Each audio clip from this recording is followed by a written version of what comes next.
Did you know that one Roman emperor was so crazy he made his horse a senator? Caligula ruled Rome for just 4 years, but in that short time he nearly destroyed the entire empire with his wild behavior. When Caligula first became emperor, people loved him. He was young, handsome, and gave away tons of money to citizens. But power went straight to his head. He started believing he was actually a god and demanded people worship him like one. The horse thing wasn't even his strangest move. Caligula built a floating bridge across the Bay of Naples just so he could ride his horse across it wearing Alexander the Great's armor. He spent so much money on crazy projects that he bankrupted the empire in less than a year.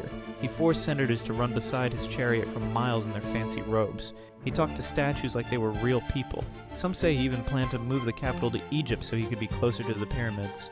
Finally, his own guards had enough and assassinated him in a palace tunnel.